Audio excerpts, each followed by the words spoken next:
Assalamualaikum warahmatullahi wabarakatuh. Selamat jumpa pemirsa TVRI Sumatera Selatan dimanapun Anda berada. Bagaimana kabar Anda hari ini? Senang rasanya saya Wima Yasir Rustam kembali hadir menjumpai Anda dalam Suara Sriwijaya. Seperti biasa selama lebih kurang 60 menit ke depan kami akan mengajak Anda untuk membahas mengenai tema yang kami angkat sebagai topik. Dan kali ini Suara Sriwijaya mengangkat tema mengenai implementasi penempatan dana pada Bank Pembangunan Daerah. Saya akan sapa narasumber yang sudah hadir bersama saya. Kita telah bersama Ibu Lydia Kurniawati Kristiana, Kakanwil Direktorat Jenderal Perbendaharaan Provinsi Sumatera Selatan. Selamat sore Bu Lydia, apa kabarnya? Kabar baik Mbak Wima, selamat sore juga pemirsa TVRI. Selamat datang Bu Lydia di studio kami. Terima kasih Mbak Wima. Dan kita juga telah bersama Bapak Antonius Prabowo Argo, Direktur Bisnis Bank Sumsel Babel. Assalamualaikum, selamat sore Pak Anton, apa kabarnya? Waalaikumsalam, alhamdulillah baik-baik. Mbak Wina. Ya, selamat datang Pak Anton di studio kami. Dan kita juga telah bersama Bapak Untung Nugroho, Kepala OJK Kantor Regional 7 Sumatera Bagian Selatan. Assalamualaikum Pak Untung, apa kabarnya? Waalaikumsalam, selamat sore Ibu Wima dan pemirsa di rumah. Ya, pemirsa, kami juga mengajak Anda untuk bergabung bersama kami di line telepon 07113114454. Hari ini Suara Sriwijaya mengangkat tema mengenai implementasi penempatan dana pada Bank Pembangunan Daerah. Kita ketahui bersama bahwa pemerintah sangat serius menyikapi dampak dari pandemi COVID-19 ini. Tentunya salah satunya indikasinya dengan peningkatan alokasi keseluruhan dana pemulihan ekonomi nasional atau yang lebih dikenal dengan PEN yang naik dari tahun lalu berada di kisaran 579 triliun rupiah menjadi 699 triliun rupiah. Dan salah satu programnya adalah dengan penempatan dana pemerintah ke Bank Mitra. Lalu bagaimana implementasinya di Sumatera Selatan? Saya tentunya langsung akan menuju ke Ibu Lydia terlebih dahulu. Seperti apa Bu Lydia? Bagaimana implementasinya untuk Sumatera Selatan? Ya, mungkin berangkat dari kenapa ada penempatan uang negara pada BPD gitu ya. Tadi Mbak Wima sudah sampaikan bahwa dampak pandemi COVID ini tentu melanda semuanya gitu ya, baik dari sisi demand maupun dari sisi supply. Nah, pemerintah memberikan dukungan pemulihan ekonomi itu dari dua sisi tersebut.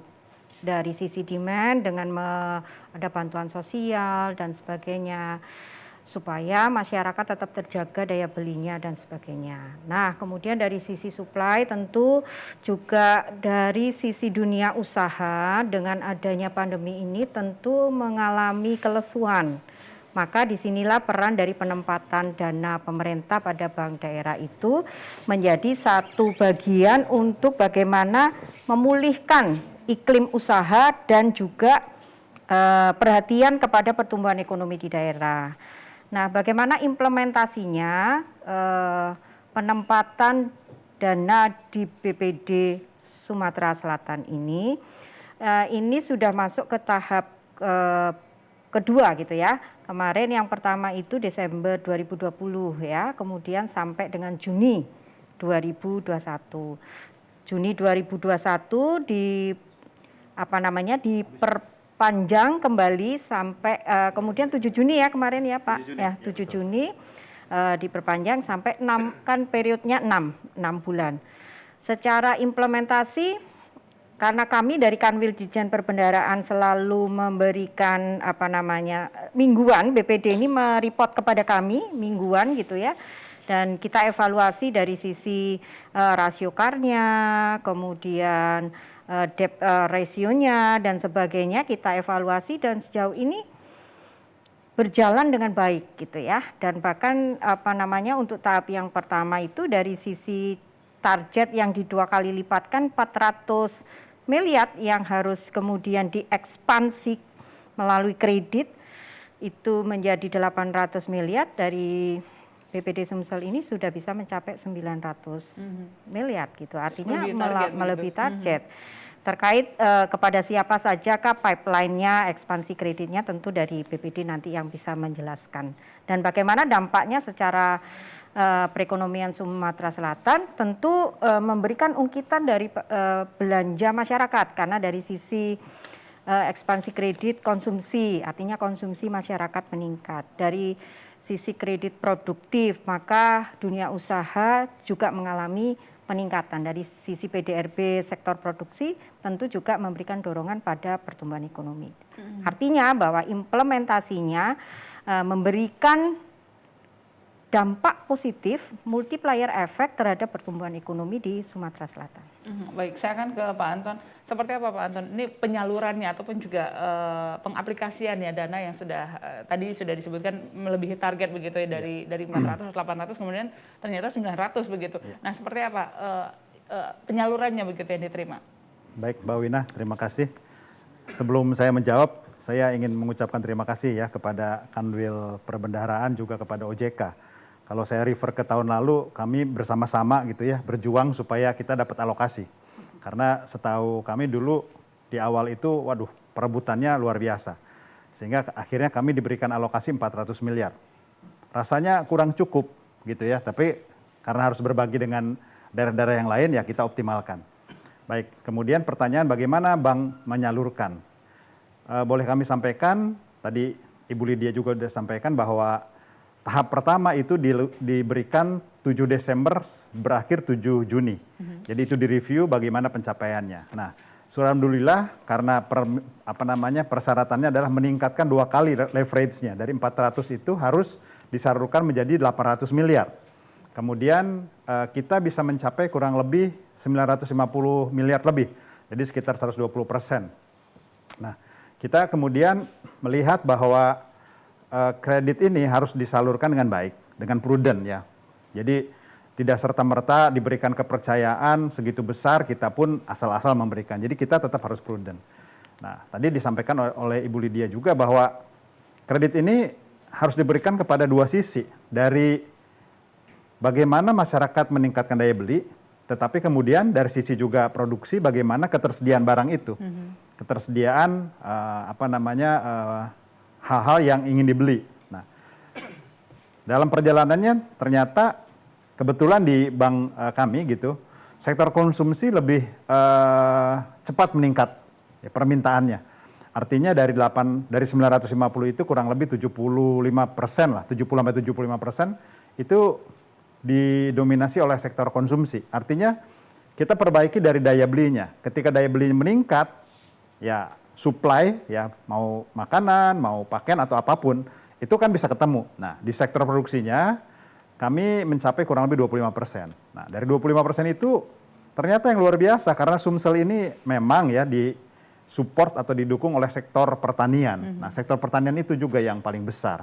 Termasuk kan kalau kita bilang Pak Gubernur ini ingin menjadikan Sumatera Selatan ini lumbung pangan ya, ingin dari kelima menjadi ketiga. Ternyata betul. Sektor pertanian ini yang menurut kami itu yang hampir tidak terdampak. Petani tetap menanam padi gitu ya, ada Covid tidak ada Covid. Nah, ini teruji ketika kami menyalurkan ini dari konsumsi 75%, 25% itu ke produktif ya. Dari produktif itu sekitar 25% itu di sektor pertanian. Jadi kurang lebih gambarnya seperti itu. Nah, saya agak sedikit melanjutkan karena mungkin performance kita dalam menyalurkan cukup baik sampai 120% dari target, diberikan tahap kedua. Tahap kedua 7 Juni sampai 7 Desember 2021 ini. Nah, sampai dengan ini katakanlah 1 Juli ya, karena kami lapor ke Dirjen Perbendaharaan itu setiap minggu. Jadi per tanggal 27 Juni minggu lalu kita sudah nyampe ke 170 miliar. Jadi kurang lebih 20-21% lah. Nah, ini menunjukkan sebetulnya demand-nya selalu ada. Ekonominya dari supply-nya, dari demand-nya ada gitu. Cuman kembali lagi 400 miliar kalau dikalikan 800 miliar sebetulnya memang tidak terlalu signifikan untuk menggerakkan perekonomian di Sumatera Selatan. Tentunya harus didukung oleh sektor-sektor lain. Kurang lebih begitu, Mbak Wina. Jadi pemerintah juga sebelumnya pada saat ingin menyalurkan PEN ini juga sebelumnya memang sudah disounding bahwa ditujukan kepada unggulan dari sektor daerah masing-masing. Ini salah satunya di Sumatera Selatan pertanian. Apakah memang selain pertanian kemudian yang selain konsumsi tadi yang sudah disebutkan ada sektor lain kekhasan kita juga yang menjadi menjadi poin yang juga dituju dalam penyaluran ini, Pak Anton? Baik, kalau di Bank Sumsel karena saya melihat bahwa setiap bank, setiap daerah mempunyai karakteristik sendiri dan portofolionya juga berbeda. Saya hanya berbicara apa yang terjadi di Bank Sumsel. Nah, selain pertanian, kami itu yang cukup dominan adalah perdagangan. Nah, karena tadi saya bilang ketika ada daya beli meningkat tentunya akan direspon oleh sektor perdagangan yang meningkat. Itu yang kedua. Dan yang ketiga adalah konstruksi. Konstruksi itu kan kalau kita refer ya Ibu Menteri Keuangan kan selalu bagaimana supaya pemerintah tetap menjalankan pembangunan gitu kan. Nah, ternyata konstruksi-konstruksi ini juga terjadi di daerah-daerah, terutama yang konstruksi yang tidak besar ya, artinya skala-skala yang relatif kecil yang kalau saya bicara di di tender itu yang model-model penunjukan langsung yang size-nya agak kecil. Nah, ini berjalan. Jadi konstruksi itu termasuk yang mendukung penyaluran di kita punya portofolio PEN ini, Mbak, kurang lebih itu. Baik, saya akan ke Pak Anton. Pak Anton, dalam penyaluran ini sudah 2 tahap ya, kita tahu tahap pertama dan juga tahap kedua. Seperti apa monitoring dari OJK tentunya terhadap pelaksanaan yang sudah ada? Iya, terima kasih Mbak Wima dan pemirsa di rumah. Jadi sebelumnya kami ingin menyampaikan latar belakang dari penempatan dana ya. Jadi hemat kami dari OJK itu sudah memonitor pandemi ini sejak Februari 2020. Jadi 2020 itu sudah ada indikasi akan ada pandemi COVID. Kemudian Maret itu sudah terjadi. Nah, pandemi ini kan menyebabkan kita semua harus tinggal di rumah, sehingga kegiatan perekonomian kita turun ya. Jadi hotel-hotel, transportasi, kemudian warung-warung semuanya mengurangi aktivitasnya. Nah, yang tentu saja ini berdampak kepada masalah keuangan. Jadi kalau kegiatan ekonomi turun, kegiatan keuangan juga turun. Jadi keuangan itu pada umumnya para penggiat ekonomi bisnis, baik yang besar maupun yang kecil, semuanya kan mengambil kredit dari perbankan ya. Jadi karena mereka mengambil kredit dari perbankan, usahanya turun. Biasanya dia setiap bulan kan harus mengangsur angsuran kreditnya, membayar bunga dan sebagainya. Nah, ini karena pandemi COVID, mulai Maret 2020 OJK mengambil kebijakan untuk merestrukturisasi istilahnya. Merestrukturisasi kredit direlaksasi sehingga angsurannya yang harusnya bayar ditunda. Kemudian harusnya bayar bunga ditunda. Atau harusnya membayar bunga 6% diturunkan jadi 3% dan sebagainya. Saya kira ini juga dilakukan di BSB tempatnya Pak Anton ya. Nah, hal itu semua berdampak kepada likuiditas perbankan. Jadi likuiditas itu adalah uang yang masuk, yang tadinya masuk kan jadi nggak masuk ya. Jadi angsuran kredit yang harusnya diterima bank tidak diterima. Pembayaran bunga yang harusnya diterima tidak diterima. Sehingga bank tidak masuk likuiditasnya, tidak masuk uangnya ke bank. Nah, ini kami sangat berterima kasih kepada Ibu Menteri Keuangan yang secara simultan Ibu Menteri Keuangan mengambil kebijakan untuk menempatkan dana ke perbankan. Jadi penempatan dana perbankan ini. Jadi ini merupakan kebijakan untuk mendukung kebijakan restrukturisasi dari OJK sebenarnya. Jadi karena perbankan pasti terganggu likuiditasnya karena restrukturisasi, Menteri Keuangan menempatkan dananya. Nah, ini yang sebenarnya seperti itu awalnya. Nah, kemudian bank-bank kan ada yang mengambil, ada yang tidak ya gitu ya. Nah, kemudian setelah kebijakan itu keluar, peran OJK adalah kita merekomendasikan bank-bank yang layak untuk menerima penempatan itu. Jadi kita memberikan rekomendasi kepada Kementerian Keuangan, dalam hal ini Dirjen Perbendaharaan, misalnya BSB apakah memenuhi syarat sesuai kriteria yang ditetapkan oleh Kementerian Keuangan. Nah, setelah itu peran OJK merekomendasikan, setelah rekomendasi baru kemudian penempatan bisa dilakukan seperti itu. Nah, dalam tahapan selanjutnya ternyata pandemi ini berlarut-larut. Jadi pandemi ini berlarut-larut sampai sekarang ya, sehingga pertumbuhan ekonomi nasional juga minus atau kontraksi istilahnya. Kemudian termasuk Sumatera Selatan juga sekarang masih kontraksi 0,41%. Nah, itu dampak ikutannya adalah kredit yang diberikan juga tidak tumbuh. Jadi bank-bank kita itu menyalurkan kreditnya relatif sedikit. Karena permintaan dari dunia usaha juga sedikit. Kalau orang banyak di rumah atau orang tidak berusaha kan nggak mungkin ngambil kredit. Karena nanti kalau ngambil kredit, uangnya juga untuk apa? Untuk modal kerja kan tidak bisa kan. Misalnya warung yang biasa jualan perlu modal kerja, sekarang jadi nggak perlu gitu. Makanya tidak mengambil kredit. Sehingga kredit juga nggak tumbuh ya. Tetapi di sisi lain rupanya masyarakat kita pada menabung semua di bank. Jadi sekarang kalau tanya Pak Anton, tabungannya meningkat, depositonya meningkat, tapi kreditnya malah nggak tumbuh gitu. Sehingga likuiditas ternyata yang kita duga tadinya akan berkurang malah tambah sekarang. Karena banyak orang yang tidak menggunakan uangnya untuk berusaha, tetapi malah ditabung di bank. Jadi oleh karena itu kebijakan penempatan dana beberapa bank himbara itu malah sekarang mengembalikan dananya karena itu. Karena dana masyarakat banyak gitu ya. Sementara BSB sekarang masih ada bukan karena kekurangan dana, bukan. Tapi karena memang di mix dananya ya, dana masyarakat banyak juga, penempatan masih ada, disalurkan kepada sektor-sektor yang memicu pertumbuhan ekonomi. Jadi tadi kan ada sektor-sektor yang disebutkan Pak Anton tadi, sektor UMKM, ya, kemudian pertanian, sektor konsumsi pun pada gilirannya akan memicu pertumbuhan karena tadi kan orang cenderung menyimpan uangnya di bank. Sekarang kita mendorong orang supaya belanja untuk memicu pertumbuhan ekonomi yang pada gilirannya nanti akan menimbulkan daya beli ya gitu. Jadi oleh karena itu penempatan ini untuk kredit konsumsi juga diperbolehkan oleh Kementerian Keuangan. Dan kami lihat di BSB ini penyalurannya ya sudah bagus ya, jadi tingkat kreditnya juga lancar semua dan saya kira diperpanjang itu merupakan kebijakan yang tepat ya. Sekarang diperpanjang lagi 6 bulan lagi untuk disalurkan untuk penempatan. Saya kira itu Mbak Wima ya. Iya, pemirsa kami juga masih mengajak Anda untuk bergabung bersama kami di line telepon 07113111454. Suara Sri Uji hari ini mengangkat tema mengenai implementasi penempatan dana pada Bank Pembangunan Daerah. Saya kembali ke Ibu Lydia.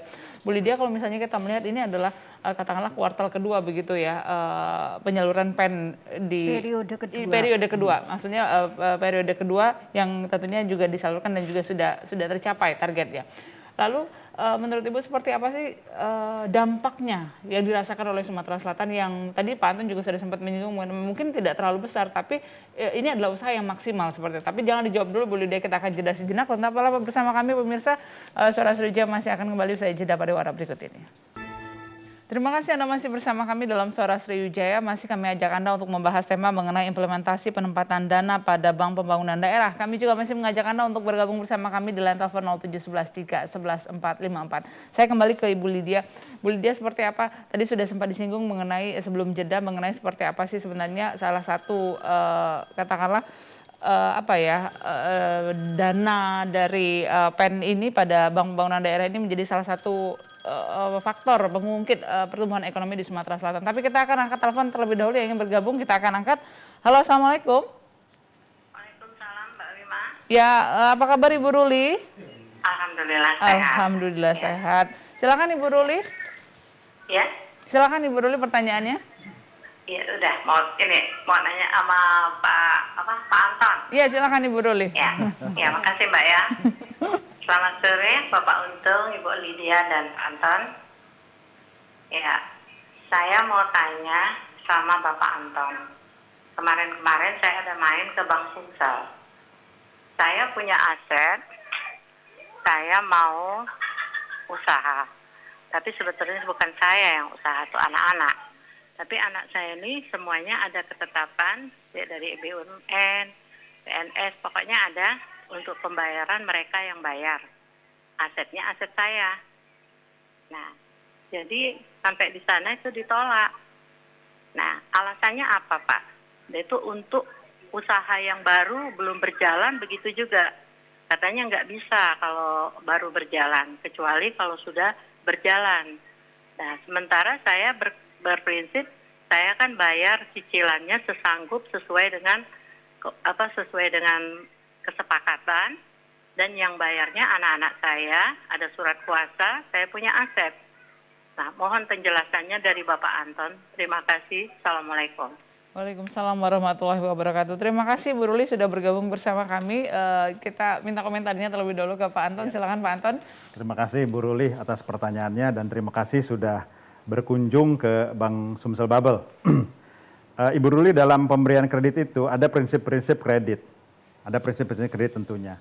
Bahwa salah satu mungkin karena yang disampaikan adalah belum pernah ada pengalaman berusaha. Nah, ini sebetulnya pengalaman berusaha itu di dalam prinsip kredit merupakan syarat yang mutlak.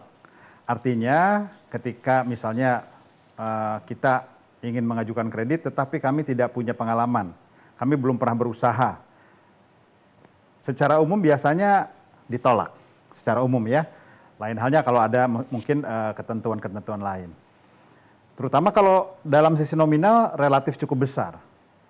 Tetapi kemudian ya pemerintah itu sejak tahun lalu ya mengeluarkan satu kredit ya yang sebetulnya memang saya tadi sampaikan tergantung berapa nilai nominalnya. Ya, kalau sampai ini mungkin kalau Ibu Ruli punya aset mungkin terlalu kecil saya sebutkan. Pemerintah memberikan kesempatan untuk pinjaman sampai 10 juta itu tanpa ada pengalaman. Dengan syarat harus dalam bentuk kelompok. Artinya misalnya saya kebetulan kena PHK gitu. Saya ikut dalam kelompok pengrajin songket gitu. Nah, itu boleh. Tidak perlu pengalaman, bahkan tidak perlu agunan, tapi pinjamannya hanya 10 juta. Nah, kembali lagi ini saya cuma memberikan sedikit wawasan saja. Tetapi kalau saya mendengar apa yang Ibu Ruli sampaikan, walaupun kalau berkenan mungkin kita bisa diskusikan lagi karena belum terlalu detail informasinya. Tapi kalau dari informasi yang diperoleh, punya agunan tentunya nilai agunan itu relatif besar. Artinya ingin mengajukan nominal yang cukup atau relatif besar. Sehingga kemudian pengalaman itu menjadi mutlak. Ya, artinya bank harus prudent, tidak bisa juga serta-merta memberikan kredit ke siapa saja. Tapi yang berikutnya bank juga ingin melindungi calon nasabah gitu. Jangan sampai hanya gambling gitu ya, terfikir ada usaha yang sekarang baik, kemudian ikut-ikutan, ya kalau kita lihat pengalaman gitu ya, banyak orang ikut-ikutan tidak pernah punya pengalaman, tidak pernah tahu liku-likunya, dan akhirnya terjerumus. Nah, ini yang sebetulnya bank dari sisi bank harus prudent ya, melindungi sisi bank jangan sampai kredit ini bermasalah, tetapi dari sisi calon nasabahnya pun kita lindungi gitu, jangan sampai nanti asal masuk dan kemudian akhirnya gagal. Jadi itu yang mungkin sepintas karena informasinya tidak begitu lengkap, boleh kami sampaikan. Tapi saya mengundang kalau Ibu Ruli berkesempatan untuk diskusi, mungkin ya kami bisa memberikan advice yang lebih yang lebih baik atau lebih lanjut.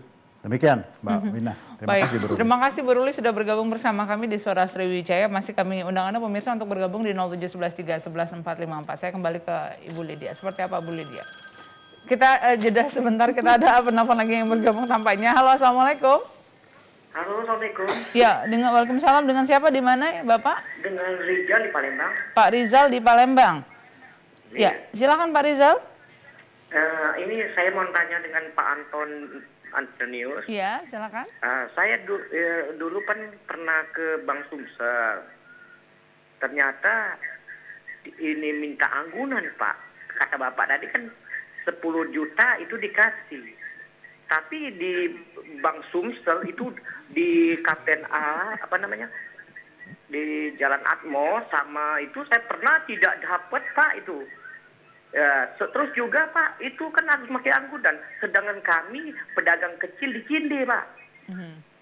Itu kebanyakan tidak dapat modal, Pak. Dari awal dari 2000 COVID, saya tidak dapat bantuan, Pak. Terus juga saya pernah ke Pak Tauhid yang di BPJS tempat Bu Lydia ya. Iya, betul Pak. Itu saya pernah minta solusi. Ternyata di sana disarankan ke BRI. Ternyata dioper sana, dioper sini. Sampai saya pernah ke Tangga Buntung, ke keliling, Pak, itu, Pak.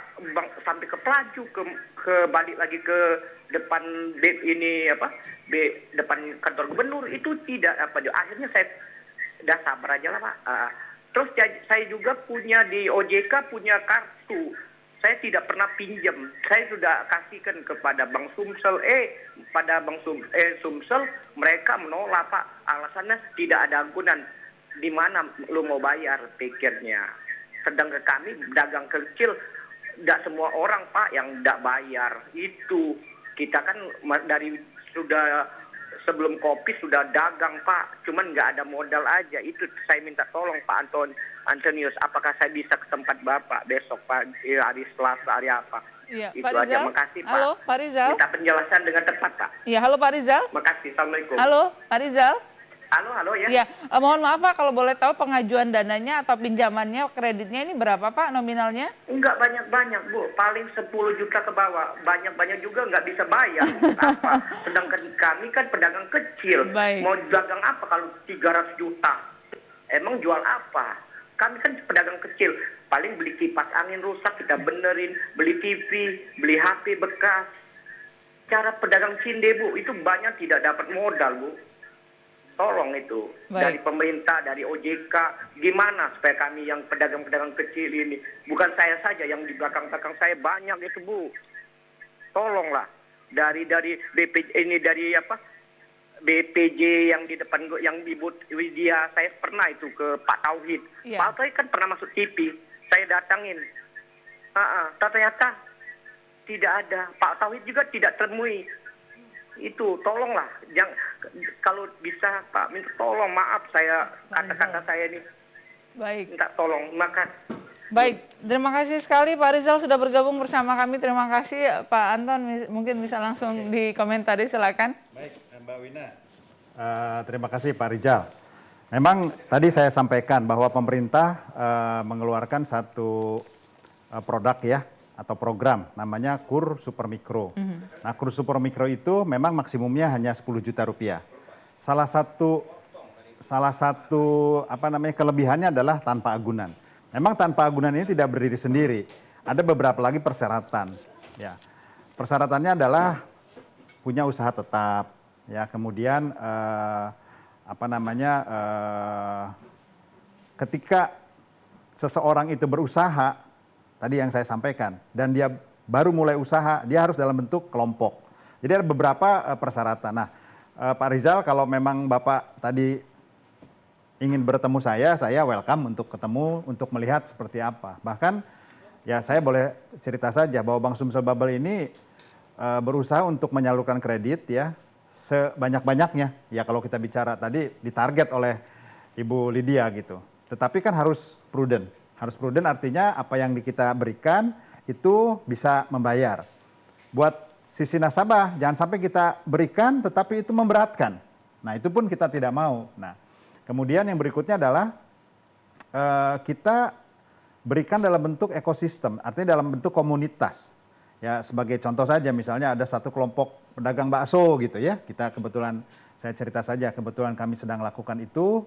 Kemudian petani jahe ya, kami juga sedang lakukan itu. Jadi kita tidak satu persatu, tetapi dalam satu kelompok. Nah tadi cerita Cinde gitu ya. Tentunya berjualan di Cinde ini kita harus tahu dulu apakah sudah berapa lama, apakah domisilinya tetap, apakah ya maaf saja kalau saya bicara ketika ada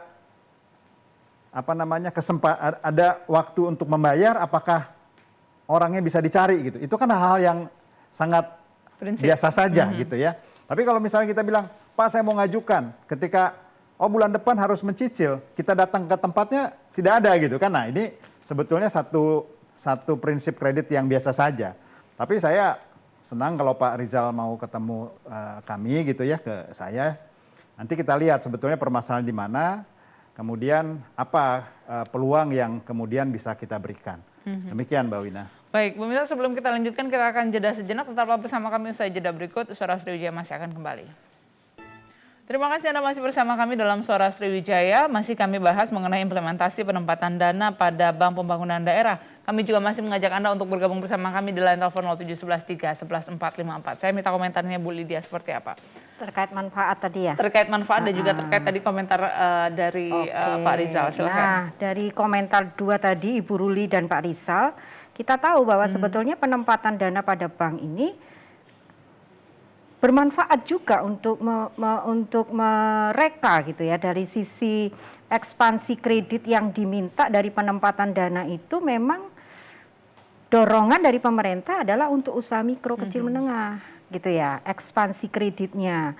Kemudian walaupun tidak harus dari sisi produksi ya, tetapi dari sisi konsumsi pun itu dibolehkan menurut ketentuan untuk pipeline-nya mau diberikan kepada sektor produksi atau konsumsi dipersilahkan dari banknya seperti apa. Namun gitu ya, namun tentu dalam penyaluran kredit itu perlu prudent juga gitu ya. Mungkin Bu Ruli dan Pak Rizal ada mekanisme perbankan yang memang harus meyakini. Kenapa? Karena perbankan pun kita target dengan penempatan dana sekian itu harus leverage 2 kali. Kemudian debiturnya, calon-calon debiturnya adalah betul-betul calon debitur yang tentunya tidak berdampak kepada dari sisi non-performing loan yang nanti akan menjadi tanggung jawab BPD untuk menyampaikan laporannya juga kepada kami. Nah, kalau ditanya dari sisi manfaatnya, saya sedikit mereport dari apa yang sudah dilaporkan Bank Sumsel kepada kami, bahwa dari sisi per segmen itu Mbak Wima, segmen konsumsi non KPR itu sudah 106,4% itu untuk yang tahap 1, yang non KPR. Sedangkan untuk yang KPR itu mencapai 291%. Artinya gini, dari sisi manfaat, kalau itu KPR, berarti dari semula dia tidak punya rumah, dengan adanya penempatan dana ini, ekspansi kreditnya Pak dari Bank Sumsel, akhirnya termanfaatkan daripada debitur itu, kemudian dia memiliki rumah dengan mengajukan kredit pemilikan rumah. Itu dari sisi konsumsi. Dari sisi retail, 100 miliar atau capaiannya itu 159,9%. Dari sisi korporasi ini juga 90 miliar. Ya, dari sisi segmennya. Dari sisi sektornya, sektor rumah tangga, sektor konstruksi tadi sudah dijelaskan sama Pak Anton bahwa selain sektor rumah tangga juga sektor konstruksi dan sektor industri pengolahan. Sektor pertanian itu justru malah urutan ketiga ini kalau saya melihat di sini. Yang paling tinggi itu dari sisi rumah tangga. Artinya kan daya konsumsi masyarakat, daya beli masyarakat itu dengan adanya penempatan dana, ekspansi kredit yang diharapkan dan bertemu antara ketersediaan likuiditas di Bank Sumsel dan kebutuhan daripada debitur sehingga konsumsi masyarakat meningkat. Termanfaatkan? Pasti termanfaatkan. Seperti itu Mbak Wima. Kalau Bu Lydia sendiri dari data yang ada seperti apa sih sebenarnya pertumbuhan ekonomi di Sumatera Selatan ini khususnya di katakanlah tahun kedua ya kita menghadapi pandemi COVID-19 ini? Kalau dari rilis yang terakhir kemarin memang masih terkonstruksi tetapi tumbuh artinya naik gitu ya. Walaupun masih negatif 0,41% kalau nggak salah Pak ya rilisnya ya. Tetapi sekali lagi bahwa kontribusi dari PDRB itu tidak hanya konsumsi masyarakat saja. Pun dari sisi produksi pun juga tidak hanya dari sisi pertanian dan kehutanan saja. Artinya di situ ada berbagai unsur yang membentuk PDRB. Konsumsi masyarakat memang paling besar kontribusinya. Tetapi ingat bahwa di situ ada juga konsumsi pemerintah. Artinya realisasi dari belanja pemerintah pun ikut membentuk. Jadi tidak bisa kemudian konsumsi masyarakat ini terus ditekan tetapi belanja pemerintah dibiarkan saja, tidak bisa. Pembentukan modal tetap bruto, pembangunan jalan, infrastruktur. Yang tadi BPD juga menyalurkan itu untuk sektor konstruksi. Artinya Mbak Wima tidak bisa kemudian berdiri sendiri dari penempatan dana itu kemudian langsung mengungkit daripada PDRB karena harus ada komponen yang lain yang tentu bergeraknya bersama-sama. Seperti itu. Baik, saya akan kembali ke Pak Untung. Pak Untung kalau misalnya melihat sampai sejauh ini, seperti apa sih evaluasi dari OJK sendiri ini khususnya di Sumatera Selatan begitu? Seperti apa evaluasi terhadap dana PEN ini dan kemudian apa sih kendala yang saat ini dihadapi begitu menurut Bapak? Iya, terima kasih Bu Wima dan pemirsa. Jadi dana PEN atau penempatan dana pemerintah di bank itu bisa diibaratkan sekarang ini kan pertumbuhan kredit kita sedang melambat atau bahkan stagnan ya, atau bahkan ada yang turun. Saya ibaratkan seperti kita punya mobil tapi mogok. Mobil kan mogok, biasanya kalau mobil mogok itu kita pinjem aki atau pinjem mobil lain untuk menjam start ya. Kan kalau supaya mobil kita jalan di jam start pakai aki atau mobil lain gitu. Nah, sebenarnya dana penempatan pemerintah di bank itu seperti itu. Jadi makanya jumlahnya tidak banyak, tetapi dia sebagai jam start supaya lembaga keuangan itu bisa jalan lagi, kreditnya bisa tumbuh itu. Nah, sebagai contoh, ketika Kementerian Keuangan menempatkan dana di Bank Sumsel Babel kan hanya 400 miliar. Namun Menteri Keuangan itu mensyaratkan harus disalurkan 2 kali, jadi 400 menjadi 800. Bahkan ketika di rollover harus menjadi 800 lagi, jadi total udah 1,6 triliun, padahal cuma 400 miliar. Nah ini yang disebut jam start perekonomian. Jadi memang sedikit tetapi membuat Bank Sumsel Babel itu berlari menyalurkan kredit. Jadi jam start atau ditarget gitu ya. Nah ini juga terjadi bukan hanya di BSB tapi juga di Bank Himbara. Bank Himbara juga waktu itu dikasih pancingan atau jam start 100 triliun gitu ya. Kemudian Bank Himbara dia menyalurkan jadi 200 triliun. Nah padahal kan uangnya cuma 100 kan, yang tambahannya itu adalah uangnya sendiri gitu. Jadi itu adalah merupakan dorongan supaya lembaga keuangan itu menumbuh kreditnya tumbuh itu. Dan itu saya kira berhasil sekali. Berhasil contohnya tadi Pak Anton ya. Pak Anton kan walaupun sedikit gitu, tapi sebenarnya yang diinginkan oleh pemerintah itu tercapai. Jadi kita tidak melihat jumlahnya ya, tapi melihat efeknya gitu. Melihat efek dari penempatan itu. Nanti kalau misalnya kredit sudah tumbuh pesat gitu, dana 400 ditarik gitu atau tidak perlu lagi gitu. Seperti itu, dan itu sudah terjadi di bank-bank Himbara gitu. Dan sekarang alhamdulillah untuk penyaluran kredit di Provinsi Sumatera Selatan walaupun kondisi pandemi sudah tumbuh cukup lumayan ya. Jadi kalau kita melihat April 2020 kan 85,5 triliun.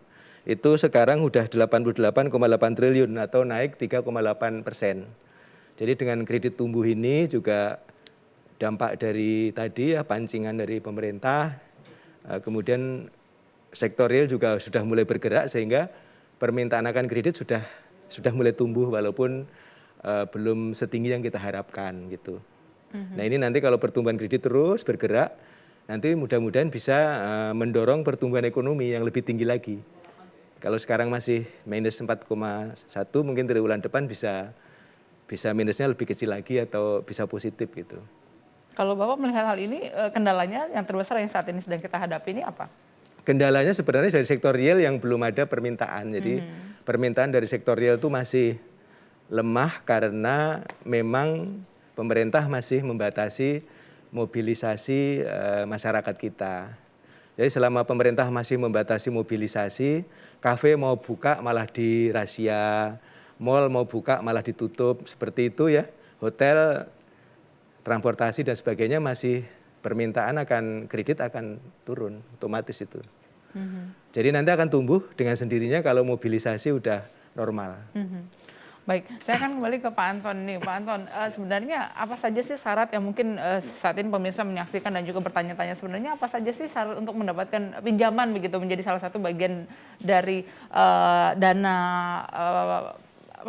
PEN yang tentunya juga diharapkan masyarakat juga bisa mereka rasakan juga, seperti apa Pak Anton? Baik Mbak Wimah, terima kasih. Jadi sebetulnya begini, kredit itu akan sangat tergantung dari segmennya. Ya segmennya artinya ada segmen konsumsi atau consumer, ya ada yang sampai yang besar korporasi. Satu dan yang lain agak sedikit berbeda.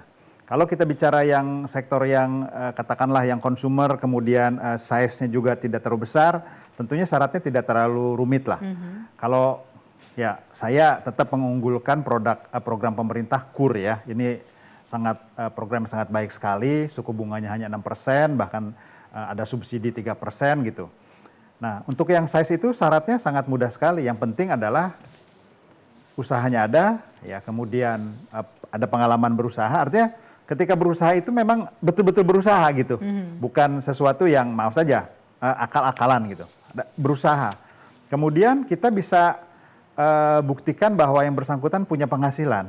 Artinya misalnya saya bilang saya berjualan toko pempek, omset saya sehari 100.000, 1 bulan 100.000 kali 30 hari. Nah itu kan kita bisa lakukan proyeksi, oh omsetnya sebegini. Kalau misalnya dengan omset segitu, katakanlah ya, harus mencicil setiap bulan 30% dari omsetnya, karena sisanya ada keuntungan, biaya hidup gitu. Ternyata layak, tentunya bank akan sangat senang untuk berikan, gitu loh. Tetapi kalau misalnya, maaf kalau istilahnya adalah, saya berjualan di sini, yang tempatnya pun kita tidak jelas, jangan-jangan besok ketika ada Satpol PP, harus tutup gitu. Nah kan agak sulit seperti itu. Tapi kembali lagi saya bilang, kalau size-nya itu relatif kecil, ya syaratnya tentunya lebih mudah. Yang penting punya keterangan domisili, keterangan usaha pun sekarang sudah dipermudah, ya. Dengan surat keterangan dari boleh camat atau boleh lurah, ya artinya pejabat daerah setempat ya, itu sudah. Kemudian kalau yang korporasi itu jauh lebih lebih kompleks ya. Harus ada feasibility study, ya harus ada macam-macam lebih ini. Tetapi intinya adalah ketika berusaha dan berusaha itu yakin menguntungkan, itu biasanya kita berikan. Memang kalau saya agak sedikit teori, namanya kredit itu ada prinsip 5C gitu. Ya bukan hanya saja mempunyai kapasitas untuk membayar, tetapi karakter juga kita lihat, kondisi ekonomi juga dilihat. Jadi ada berbagai hal yang kemudian jadi pertimbangan bank. Tetapi kembali lagi, karena waktunya juga tidak panjang, Bapak Ibu atau para pemirsa yang kebetulan berkeinginan kredit ya, tidak usah susah-susah, datang aja ke cabang Bank Sumsel Babel terdekat. Tentunya akan diberikan guidance lah, arahan bagaimana untuk mempersiapkan ketika kredit itu layak atau permohonan kredit itu syaratnya seperti apa. Demikian Mbak Wina. Baik, terima kasih Pak Anton dan Bu Lydia. Kalau menurut Ibu seperti apa sih optimisme ini? Kita tentunya masih belum tahu pandemi ini kapan berakhir seperti itu. Nah, pertumbuhan ekonomi seperti apa sih menurut Ibu sendiri, khususnya untuk Sumatera Selatan ke depan bagaimana? Optimisme daripada pertumbuhan ekonomi sangat tergantung juga dari kedisiplinan masyarakat dalam masa pandemi ini. Kepatuhan mereka untuk menjalankan 5M-nya itu menjadi kunci daripada optimisme pertumbuhan ekonomi. Karena sepanjang ini masih belum turun COVID-nya, maka tadi Pak untuk mengatakan pembatasan itu akan berdampak kepada situasi perekonomian. Dan penempatan dana pada penempatan dana PEN pada bank daerah ini diharapkan tadi untuk menggairahkan kembali dunia usaha dengan cara mengekspansi kredit. Siapa yang bisa mendapatkan kredit? Tentu siapa saja, dengan syarat dan ketentuan yang berlaku. Karena penempatan dana dan ekspansi kredit itu tentu juga nanti akan dinilai daripada kualitas kesehatan dari bank penerima, bank mitra ini, dari sisi non-performing loan, dari rasio-rasio yang ada. Oleh karena itu tentu siapapun yang memang ingin berusaha, sudah punya usaha dan ingin mendapat tambahan modal, silakan saja untuk kemudian menghubungi Bank Sumsel Babel sehingga mendapat alokasi kreditnya, namun syarat dan ketentuan berlaku. Dan saya optimis sepanjang masyarakat patuh terhadap 5M tadi, pemulihan ekonomi akan cepat. Untuk Sumatera Selatan arahnya ke sana ada menurut Ibu? Ya, ada. Optimis. Pak, untuk komentarnya seperti apa? Iya, kalau kita harus selalu optimis ya tentu saja, karena perekonomian tidak akan berhenti dan lembaga keuangan perbankan itu sebenarnya penyaluran kredit itu merupakan tugas pokok sehari-hari ya. Jadi masyarakat nggak usah khawatir, kredit silahkan nanti akan terlayani termasuk dengan Bank Sumsel Babel. Ke depan ya itu tadi tergantung mobilitas masyarakat kita. Jadi semakin mobilitas longgar, pertumbuhan ekonomi akan tumbuh, pasti itu. Kita yakin seperti itu, makanya tadi Ibu Lydia, kita harus membantu pemerintah dengan tetap protokol prokes selalu bermasker, jaga jarak dan sebagainya. Saya kira itu aja sih, Bu Duma. Baik, Pak Anton, singkat saja apa yang ingin disampaikan? Oh, baik. Terima kasih, Mbak Wima. Program PEN ini satu program yang baik, sangat baik tentunya ya. Kami berharap bahwa program PEN ini masih bisa berlangsung ya karena memberikan likuiditas bagi perbankan. Kemudian lebih-lebih kalau kita bisa disalurkan kepada kredit ya yang terukur ya prudential bankingnya jalan sehingga kemudian ini menjadi pengungkit daripada perekonomian. Nah, ini kan berakhir tanggal 7 Desember.